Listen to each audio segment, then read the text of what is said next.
असीम संभावना का प्रदेश झारखंड, जिसका गर्व खनिजों से भरा है और धरा हरा भरा है। अब यह प्रदेश G20 समूह की प्रतिनिधि स्तर की बैठक के बाद दुनिया को सतत ऊर्जा के क्षेत्र में नई राह दिखाने को तैयार है। झारखंड की राजधानी रांची में साइंस और टेक्नोलॉजी डिपार्टमेंट्स की ओर से जो G20 कॉन्फ्रेंस आयोजित किया गया था, उसमें प्रतिनिधि स्तर की बैठक के दौरान अक्षय ऊर्जा और ग्रीन एनर्जी की चुनौतियों के विषय पर डेलीगेट्स ने अपने विचार रखे और इस दौरान दिन भर मंथन का सिलसिला चलता रहा। यहाँ जो डेलीगेट्स पहुंचे हैं, उन्हें यहाँ की जो खूबसूरती है झारखंड से, उनका भी दीदार कराने की कोशिश की जा रही है। G20 समूह जो दुनिया की 65% आबादी का प्रतिनिधित्व करता है, लगभग 85% दुनिया की जीडीपी का हिस्सा है और जहां से 75% आर्थिक गतिविधियां संचालित होती है, उसके प्रतिनिधि रांची में 2 दिनों तक सतत ऊर्जा के क्षेत्र में नीति निर्धारण के लिए 2 और 3 मार्च को मंथन के लिए जुटे। रांची पहुंचने पर बिरसा मुंडा हवाई अड्डे पर उनका पारंपरिक तरीके से स्वागत हुआ।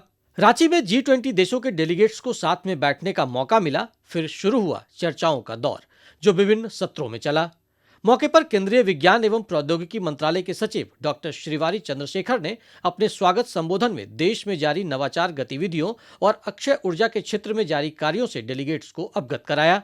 उन्होंने सतत ऊर्जा की सामग्री की उपलब्धता के लिए झारखंड की भूमिका को अहम बताया। डिपार्टमेंट ऑफ साइंस और टेक्नोलॉजी के सचिव हमारे साथ एस चंद्रशेखर जी हैं। सर, किस तरीके से जो ये बैठक G20 की हो रही है, उसमें क्या कुछ जो टेक्निकल सत्र हो रहे हैं, उसमें किस तरह की उम्मीदें हैं, और जो हम कह सकते हैं कि ऊर्जा को लेकर चर्चा हो रही है, साथ ही साथ जो हम कह सकते हैं कि यहाँ पर जो एक किस तरीके से ग्रीन एनर्जी की जो चुनौतियाँ हैं, उस पर किस तरह से मंथन हो रहा है और किस तरह की उम्मीदें हैं आपको? अभी सबसे पहले हम ये जानना चाहते हैं कि सब लोगों को कि ये G20 जो हमारा देश के लिए प्रेसिडेंसी मिला है, अभी हमारे ऑनरेबल प्राइम मिनिस्टर के नेतृत्व में 400 से ज़्यादा मीटिंग चल रहे पूरा देश में। पहली बार ने हमारा प्रधानमंत्री ने बोला कि सभी मीटिंग पूरे देश के सभी कोने पे जाना है, कि जो रांची हमारा देश के मिनरल्स का हब है और मटेरियल जो चाहिए हमें, वो पूरा मिनरल्स हमारे को रांची ये स्टेट से मिलते हैं। तो हम समझते हैं कि ये मीटिंग जो मटेरियल्स फॉर एनर्जी जो मीटिंग हम इधर चला रहे हैं, ये G20 के नेशंस, जो भी नेशंस है और जो भी G20 कंट्रीज़ के रिप्रेजेंटेटिव्स है, हम सबसे ये विनती करते हैं कि हम सब साथ में मिलके जो ग्रीन हाउस गैसेस होते हैं, जो ग्लोबल वार्मिंग हो रहा है अभी, उसको रोकने के लिए हम पूरा साथ में बैठ के मंथन करें आज दिन भर, और जो एक वाइट पेपर बनाएंगे कि पूरे हमारा दुनिया में जितने भी कंट्रीज़ हैं वो एनर्जी को ग्रीन की तरफ ले जाएं। हमें पता है कि जब इंडस्ट्रियल रेवोल्यूशन हुआ था, हमें एक ही मकसद था कि कैसे हम सभी मटेरियल्स जो अफोर्डेबल प्राइस में अपने आम जनता को मिले। लेकिन जो रिसेंटली हमारा जो अवेयरनेस हुआ है कि जो ग्लोबल हाउस गैसेस हो रहे हैं, ग्लोबल वार्मिंग हो रहा है अभी, इसको रोकने के लिए तो अभी सब साथ में काम करना है। तो हमें समझते हैं कि जो G20 हमारा प्रेसिडेंसी मिला, हमारा प्रधानमंत्री के नेतृत्व में, हम सभी कंट्री से विनती कर रहे हैं कि हम साथ में साइंस इकट्ठा करके काम करें, टेक्नोलॉजी शेयर करें, ताकि हम जो ग्रीन हाउस गैस को नलीफाई करके नेट ज़ीरो जो हम 2070 में कमिट किए, उसके पहले हम पहुँचे। इसका ये पूरा एफर्ट है। सर, ये मटेरियल्स फॉर सस्टेनेबल एनर्जी के थीम को लेकर ये सेमिनार यहाँ पर हुआ है और एक जो दिन भर मंथन यहाँ पर चलेगा, तो ये जो टेक्निकल सत्र हैं सर, इसमें जो विदेशी डेलीगेट्स आए हैं, उससे किस तरह के आउटकम की आपको उम्मीद है? अभी जो हमारा मीटिंग आज चल रहा है, इसमें पूरे फॉरेन के साइंटिस्ट भी हैं और एम्बेसी के रिप्रेजेंटेटिव्स भी हैं, जो अपने एम्बेसडर्स होते हैं उसके भी रिप्रेजेंटेटिव्स हैं। तो ये लगता है कि जो ये मीटिंग के बाद जो हमारा पूरा G20 नेशंस के लीडरशिप की समिट भी होगी, फिर लास्ट में पूरा अंत में, तो जो भी पूरा मीटिंग के नोट्स जब दिन हम लीडर्स के साथ शेयर करेंगे, हमें समझता है कि पूरा प्रधानमंत्री के नेतृत्व में पूरा दुनिया इकट्ठा होकर जो शेयर नॉलेज होता है उसको करें, और हम सब मिलके एनर्जी सिक्योरिटी, हेल्थ सिक्योरिटी और फूड सिक्योरिटी, ये तीनों के बारे में आगे ले जाएंगे। सर, आखिरी सवाल कि जिस तरीके से ये छोटे छोटे शहरों में भी G20 के जो प्रतिनिधि स्तर की बैठक है वो हो रहे हैं, तो जिस तरीके से प्रधानमंत्री का जो सोच है कि जो देश के वैसे शहर जो अब तक एक तरीके से मुख्य धारा में नहीं रहते या जिनके बारे में लोग नहीं जानते हैं, तो क्या आपको लगता है किस तरह की बैठक जो रांची में हो रही है और जो आसपास के इलाके हैं उनको दिखाने या शोकेस करने की कोशिश हो रही है, तो उससे एक इस तरह के जो छोटे, जो हम कह सकते हैं कि जो राज्य है या छोटे शहर है, उनको भी प्रमोट करने में देश और दुनिया में मदद मिलेगी?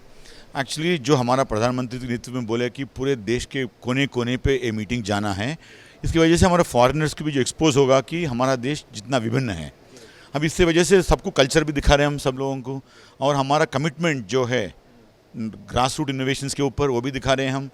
और जो छोटे गांव में, छोटे शहर में हम जा रहे हैं, उधर की भी अपने जो टूरिज़्म होती है उसका भी बढ़ रहा है अभी।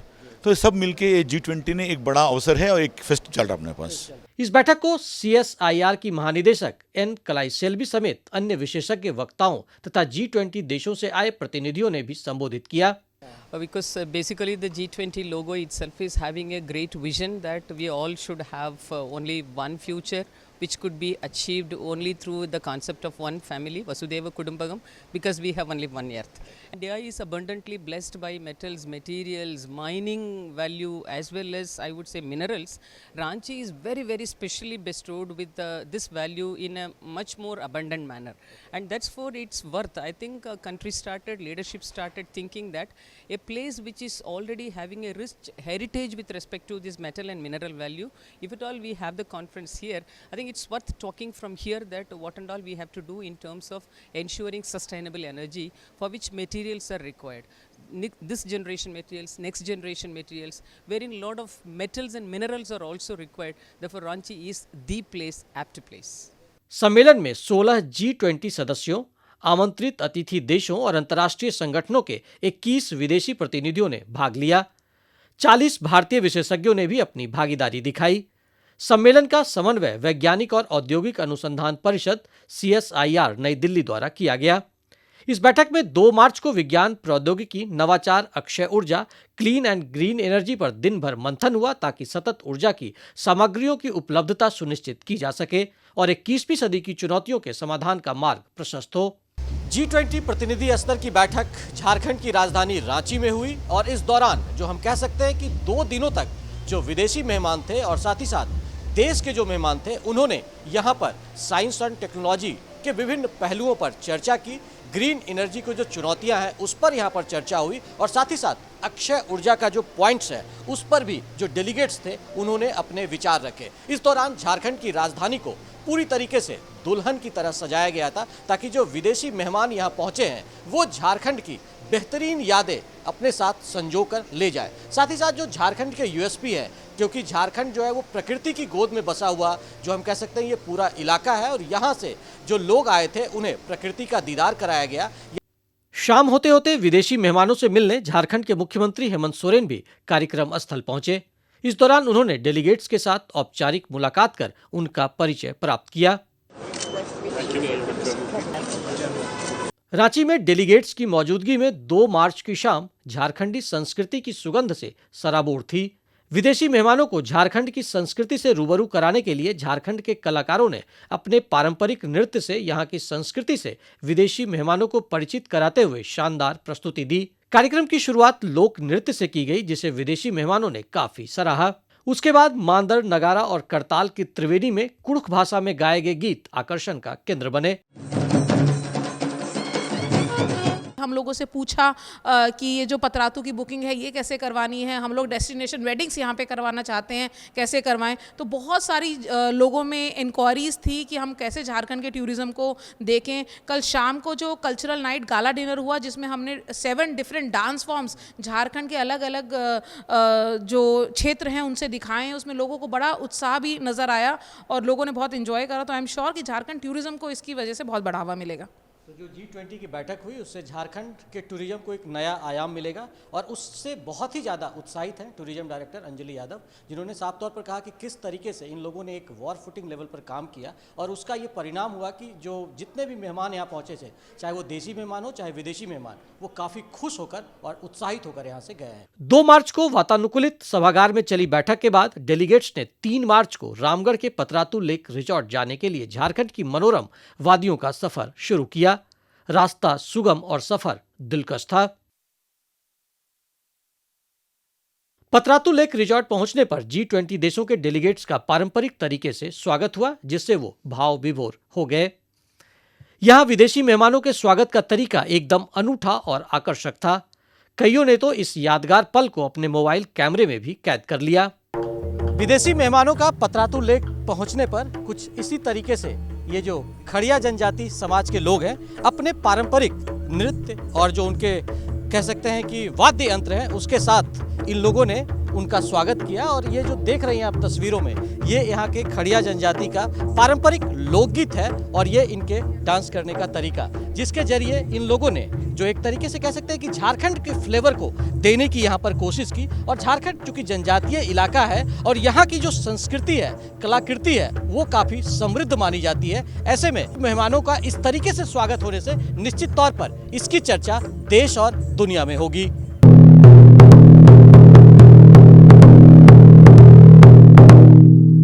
तो ये है झारखंड की सभ्यता और संस्कृति, जिसका इन लोगों ने यहाँ पर प्रदर्शन किया। और जो विदेशी मेहमान के साथ साथ जो हमारे देश भर के डेलीगेट्स यहाँ पर पहुँचे थे, उनका इस तरीके से यहाँ पर इन लोगों ने स्वागत किया, जहाँ झारखंड की सभ्यता और संस्कृति की झलक मिली। और यहाँ जो हम कह सकते हैं कि झारखंड जिस तरीके से मिनरल्स के लिए पूरे दुनिया में जाना जाता है, देश में प्रसिद्ध है, कुछ उसी तरह झारखंड की जो सभ्यता और संस्कृति है, जो अब तक कह सकते हैं कि उस तरीके से जितना एक्सप्लोर होना चाहिए था वो एक्सप्लोर नहीं हुआ था। तो इस तरह के इवेंट, जो G20 का इवेंट झारखंड में हुआ और उसके बाद रांची के बाद जब इन विदेशी मेहमानों को यहाँ पर लाया गया, ये जो पतरातू लेक रिसोर्ट का इलाका है, यहाँ पर उन्हें झारखंड की जो खूबसूरती है, प्राकृतिक खूबसूरती है, उससे उनका दीदार कराया गया, ताकि विदेशी मेहमान जो उनके जेहन में जो यादें संजोकर झारखंड की एक जो हम कह सकते हैं सुखद अनुभूति लेकर जाएं, उसका प्रदर्शन यहाँ पर किया गया। और जो खातिरदारी होनी चाहिए झारखंड के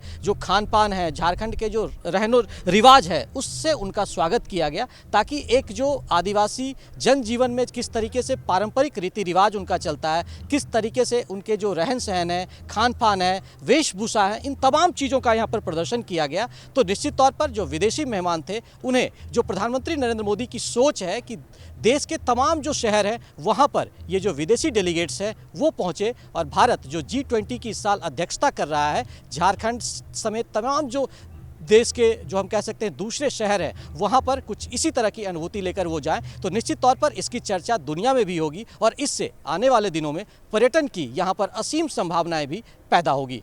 पतरातू लेक रिसोर्ट में शिल्प ग्राम भी बनाया गया था, जहां विदेशी मेहमान झारखंड की समृद्धशाली कला संस्कृति और आधुनिक झारखंड के नवाचार से भी परिचित हुए। पतरातू लेक रिसोर्ट के इस कैंपस में G20 के जो मेहमान हैं उनके स्वागत के लिए विशेष तैयारियां की गई थी। यहां पर बाकायदा ये शिल्प ग्राम बनाया गया है और जहां पर जो हम कह सकते हैं कि झारखंड की जो कलाकृति है, झारखंड के जो कल्चर है और क्या कुछ झारखंड के USP हैं, उसको दर्शाया गया था, ताकि जो विदेशी मेहमान यहाँ से निकल कर जाएं तो वो झारखंड के बारे में भी जान सकें।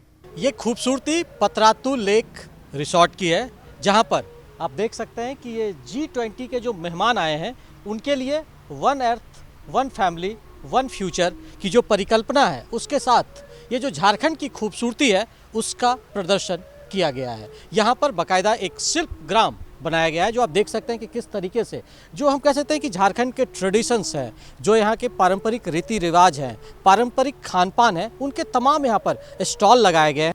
पलामू से आए हुए कारीगर हैं और शिल्प ग्राम में देख सकते हैं कि इनके हाथ की जो कारीगरी है उसका प्रदर्शन इन लोगों ने किया है, जिससे विदेशी मेहमान दीदार हुए। कैसे आप लोग बनाते हैं और क्या रोजगार का ये बढ़िया जरिया? ये ऐसा है सर जी, हम लोग हाथ से बनाते हैं। अभी लमसम 20 लड़कन खट रहे हैं एक जगह, पूरा अपना से व्यवस्था किए हैं।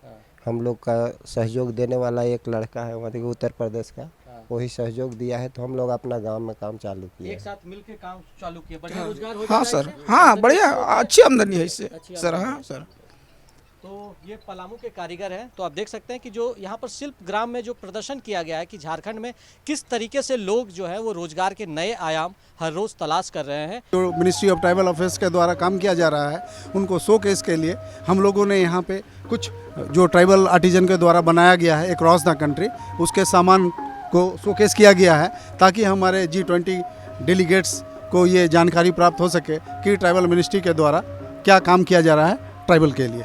ये संदेश हम देना चाहते हैं, खादी जो है हम आज के डेट में जो फैशनेबल है, जो कंफर्ट है, उस रूप में यंग जनरेशन के लिए भी तैयार है। और ऐसा हम फॉरेन डेलीगेट्स उसका मैसेज लेके जाएंगे। इन तमाम तरह की चीज़ों का स्टॉल लगाया गया है और ये जो कारीगर है, ये जो आर्टिजन है, ये अपनी हाथ की कला यहाँ पर दिखा रहे हैं और हम देखते हैं कि क्या कुछ बना रहे हैं ये लोग। क्या बना रहे हैं? मछली बना रहा है सर। ये देखिए जिसका परिचय आप लोग को हम लोगों ने पहले से करा रहा हूँ मैं, ये यहाँ के जो वाद्य यंत्र है वो इस तरीके से कुछ यहाँ पर लोगों ने इसे सजा कर रखा है और ये सब इन लोगों के हाथ का ही कारीगरी है जिसके जरिए ये चीज़ें बनती है। कैसे बनाते हैं और ये क्या बढ़िया इसका डिमांड है आजकल? हाँ यस सर, इसका डिमांड है मंदिरों में या अपना कल्चरों में, इसी को बजाते हैं सारे। इसको बजा बजा के अपना जो थकावन होता है उसको जो महसूस करते हैं, उसके बाद में शाम को इसी से रिलैक्स होते हैं, अपनी थकावट भी दूर करते हैं। ये देखिए इनके वाद्य यंत्र, क्या है ये बनाम है सर। क्या बनाम बनाम बनाम बनाम जी, क्या ये संताल ट्राइब का बहुत ही पुराना और बहुत पवित्र वाद्य यंत्र है। इनका हम लोग विद्या के रूप में पूजा करते हैं माघ पूर्णिमा में। जो हम कह सकते हैं कि हमारी सभ्यता और संस्कृति का हिस्सा है जो कहीं धीरे धीरे लुप्त होने की ओर भी आगे बढ़ रहा है। ऐसे में इन चीज़ों को बचाने की भी आवश्यकता है और लगातार जो हम कह सकते हैं कि ये जो हम कह सकते हैं यूथ पीढ़ी भी अब इससे जी रही है। ये पेपर कटिंग आर्ट है जो आप लोग बना रहे हैं, क्या बनाते हैं? सर पेपर कटिंग आर्ट है ये। जैसे पहले के टाइम दीवार में मतलब डिज़ाइंस अगर बनाना होता है ना तो हाँ, लेकिन पहले के टाइम में खरोच के किया करते थे, डिज़ाइंस निकालते थे, तो वही चीज़ हम अभी पेपर में कर रहे हैं। हाँ, कह सकते हैं कि मॉडर्न भी अब जो हमारी प्राचीन कला थी उसको एक मॉडर्न रूप भी जो है यूथ अब देने की कोशिश में लगे हुए हैं और इस तरीके से वो चीज़ों को तैयार कर रही हैं और वो आपके ड्राइंग रूम में भी पहुंचता है। ये देखिए झारखंड की ये भी एक कला संस्कृति है। क्या है बताइए जरा सर? ये संथाल का घर है। घर है, संथाल का ये घर है। हाँ, ऐसे स्वागत करते हैं आप? ऐसे स्वागत।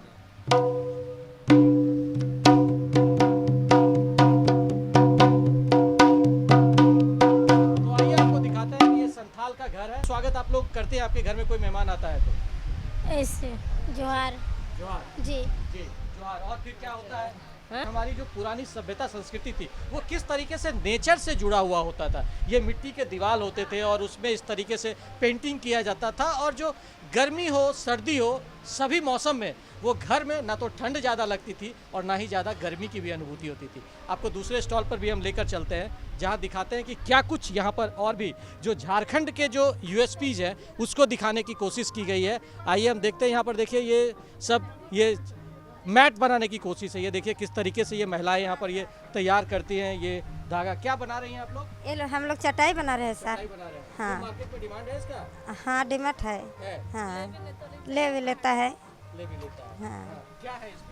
सर ये गोंदा ग्रास से बनती है। ये नदी के किनारे जो घास है वो मिलती है, जो गाय बैल बकरी कोई खाती नहीं है, तो उसी से हम लोग ये नदी के किनारे ऐसे ही वेस्ट पड़े रहते हैं, तो उसी से हम लोग चटाई बनाते हैं। और चटाई बना के जैसे अभी गर्मी के सीज़न में लोग वाटर बोतल होता है तो वो कवर लेके जा रहे हैं। उधर आप देखेंगे योगा मैट हमने बनाया है। तो इस तरह की मैंने डेली यूज़ में आए वैसे पर्पज़ से हम लोग बनाते हैं और इसकी काफ़ी डिमांड्स है। जैसे अभी हम लोग 1-2 हफ्ते पहले ही हम लोग दिल्ली में गए थे। जैसे हम लोग का आधा से अधिक सामान 2-3 बार बुला के हम लोग लेके गए। डिमांड इसमें बहुत ज़्यादा है आजकल बड़े शहरों में इस तरह की चीज़ों की, और ये ऐसी चीज़ों से बनाई जा रही है जो एक तरीके से अनुपयोगी थी। तो आप देख सकते हैं कि किस तरीके से झारखंड में ऐसी ऐसी कला है जिसको प्रमोट करने की भी ज़रूरत है और उससे रोजगार का भी एक नया आयाम क्रिएट हो रहा है। ये छऊ नृत्य की भी देश और दुनिया में काफ़ी प्रसिद्धि है। छऊ नृत्य में मुखौटा का काफ़ी महत्व होता है और वो मुखौटा किस तरीके से तैयार होता है, ये मिट्टी के जो कलाकार हैं वो इसको बना रहे हैं। किस तरीके से आप लोग इसे बनाते हैं? सर पहले अब छऊ मास्क बनने के पहले उसका मोल्ड बनता है। मोल्ड बनने के बाद पूरा मोल्ड तैयार हो गया, उसके बाद राख दे के कागज़ कपड़ा 6-7 लेयर पेस्टिंग होगा मैदा पेस्ट के साथ।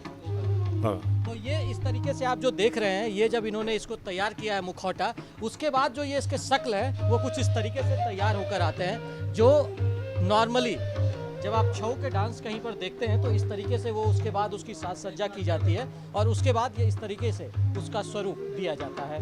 तो जादू पटिया ये बाकायदा एक रोल की तरह से इसको सजा कर रखा जाता है जिसमें जो सारे हो सकते हैं रिचुअल्स के तरीके हो सकते हैं, सेलिब्रेशंस के तरीके होते हैं, उसे ये लोग तस्वीरों के जरिए उकार कर प्रदर्शित करते हैं। और ये कला चूँकि बीच में लुप्त होने की कगार पे थे, उसे आर के नीरद ने आगे बढ़ाया है और उस पर उन्होंने शोध किया है और किस तरीके से ये हर मोमेंट को प्रदर्शित करता है। जरा जानते हैं इनसे, क्या है ये जादो पटिया पेंटिंग है। इसमें 2 वर्ड है, एक है जादो और एक है पटिया।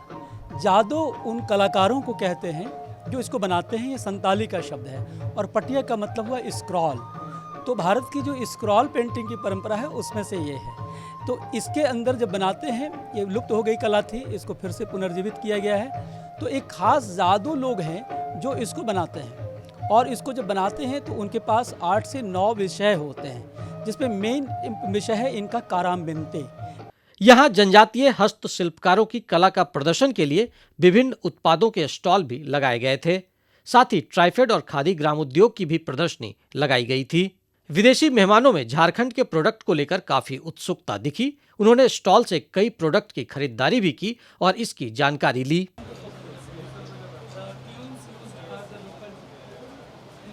विदेशी मेहमानों के लिए झारखंडी वाद्य यंत्रों की प्रदर्शनी सबसे ज्यादा आकर्षण का केंद्र थी। विदेशी डेलीगेट्स ने वाद्य यंत्रों के प्रति गहरी रुचि दिखाई और उनके विषय में जानकारी प्राप्त की।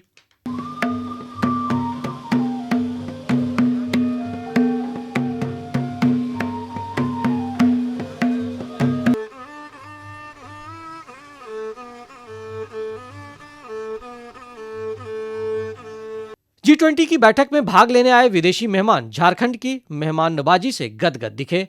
डेलीगेट्स ने कहा कि झारखंड का प्राकृतिक सौंदर्य लोगों को आकर्षित करने वाला है और खासकर यहाँ की मेहमान नवाजी बेहतरीन रही। प्रतिनिधियों ने झारखंड के लोक नृत्य को भी खूब सराहा।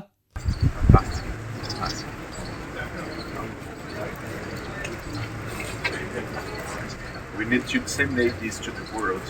The world needs to know more about all these beauties. G20 की बैठक के दौरान झारखंड के लोगों और कार्यक्रम से जुड़े अधिकारियों ने जबरदस्त आतिथ्य का प्रदर्शन किया। रामगढ़ जिला प्रशासन के लिए भी यह पूरा पल गौरवमयी रहा। रामगढ़ जिले को एक्सकर्शन विजिट ऑफ G20 के लिए चुना गया और जैसा कि आपने कहा, पतरातू वैसे भी अपने आप में एक ऑलरेडी महत्वपूर्ण और प्रसिद्ध पर्यटन स्थल है, पर G20 जैसे बड़े अंतर्राष्ट्रीय स्तर के कार्यक्रमों के द्वारा इसकी लोकप्रियता ऑब्वियसली और बढ़ेगी और ये ज़िला प्रशासन के लिए बहुत ही हर्ष की बात है। हम लोगों ने उनके लिए हमारे झारखंडी नृत्य वगैरह की भी व्यवस्था करी ताकि ये एक प्लेटफॉर्म बने जहाँ से रामगढ़ और झारखंड दोनों का नाम पूरे विदेशों में भी प्रसिद्ध हो सके कि किस प्रकार से यहाँ के लोक परंपरा, लोक संस्कृति को जीवित रखे हुए हैं। तो क्या उम्मीद करें कि पतरातू लोग अब ज़्यादा संख्या में विजिट करने आएंगे और देश नहीं विदेशी टूरिस्ट भी यहाँ पहुँचेंगे? निश्चित तौर से पूर्व में भी यहाँ पर विदेशी पर्यटकों का ट्रेंड रहा है, बट जैसे कि मैंने कहा कि जब G20 जैसे कॉन्फ्रेंस होते हैं, ये सम्मेलन होता है या एक्सकर्शन विजिट होता है, तो ये एक बहुत बड़ा प्लेटफॉर्म है जो कि यहाँ की सुंदरता, यहाँ के पर्यटन और उससे रिलेटेड पोटेंशियल को अंतर्राष्ट्रीय मानचित्र में उभारता है। तो रामगढ़ ज़िला प्रशासन की ओर से मुझे पूरी उम्मीद है कि G20 का जो अवसर दिया है हमें भारत सरकार ने और राज्य सरकार ने, वो पर्यटन को बढ़ावा देने के लिए बहुत महत्वपूर्ण सिद्ध होगा। बहुत ही महत्वपूर्ण सिद्ध होगा। हम माधवी मिश्रा जी से बात कर रहे थे, जिन्होंने साफ तौर पर कहा कि रामगढ़ के लिए भी ये सौभाग्य की बात है। पतरातू लेक रिजॉर्ट में मध्यम संगीत, पक्षियों की चहचहाहट और पतरातू डैम की खूबसूरती के बीच बेहद ही रमणीय वातावरण में G20 डेलीगेट्स ने नौकायान का भी मजा लिया, जो शायद उन्हें ताउम्र याद रहेगा। शिल्पग्राम में एक पूरा रिजॉर्ट इसको तैयार करते हुए G20 डेलीगेट्स के लिए ओपन करा। हम लोगों ने वॉर फुटिंग पे काम करके इंश्योर किया कि लास्ट 15 दिनों में ये रिजॉर्ट पूरा अच्छे से 5 स्टार स्टैंडर्ड का हमारा तैयार हो। इसमें उनके लिए लंच की व्यवस्था, खाने की व्यवस्था, स्नैक्स वगैरह, जिसमें भारतीय व्यंजन, झारखंड के कुछ व्यंजन मिलेट्स के रूप में भी हम लोगों ने यूज़ करा क्योंकि ईयर ऑफ मिलेट्स है।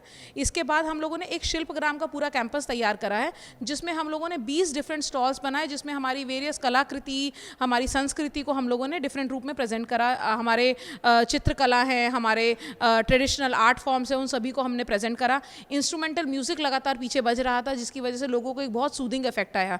बहुत सारे डेलीगेट्स ने बोटिंग करने की भी अपनी इच्छा व्यक्त करी, तो उनको बोटिंग करवाते हुए हम लोगों ने आइलैंड की तरफ भी लेके गए, आइलैंड भी दिखाया, तो लोगों ने बहुत इंजॉय करा। बहुत सारे डेलीगेट्स का हॉस्पिटैलिटी के लिए पर्टिकुलरली फीडबैक मिला है कि ये पतरातू लेक है और यहाँ पर इस तरीके से बोटिंग का भी इंतजाम किया गया है। G20 के जो डेलीगेट्स यहाँ पर पहुँचे थे, उन्होंने यहाँ पर इस तरीके के बोटिंग का मजा भी लिया और पतरातू लेक रिसॉर्ट जो यहाँ पर तैयार किया गया है, वो निश्चित तौर पर उसकी जो खूबसूरती है वो वर्ल्ड क्लास की तैयार की गई है। और यहाँ जो विदेशी मेहमान पहुँचे थे, उनका जब पारंपरिक तरीके से स्वागत हो रहा था, उसके बाद उन विदेशी मेहमानों ने खुलकर झारखंड की जो मेहनवाजी है उसकी तारीफ की और जो लगातार जो डेलीगेट्स थे उन लोगों ने यहाँ पर इसी तरीके से बोटिंग का आनंद लिया। झारखंड के जो पारंपरिक खान पान है उसका उन्होंने मजा लिया और जो यहाँ पर शिल्पग्राम बनाया गया था, उस शिल्पग्राम में इन लोगों ने झारखंड के जो हम कह सकते हैं रोजगार के विभिन्न आयाम हैं उसका भी उन्होंने जानकारी ली। और जो पूरी खूबसूरती है जो आपको हम तस्वीरों से दिखाने की कोशिश कर रहे हैं, यहाँ पर ये पतरातू लेक का जो इलाका है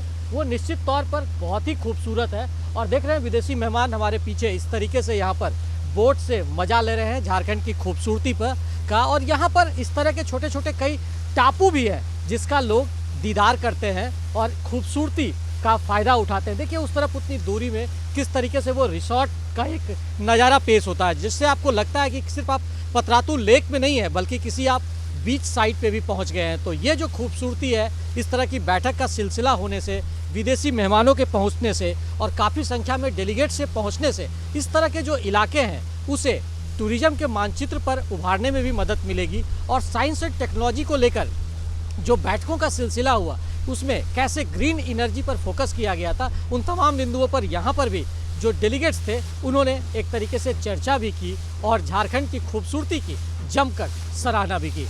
रांची में 2 और 3 मार्च को G20 समूह के प्रतिनिधि स्तर की बैठक हुई। कई मायनों में यह खास रही।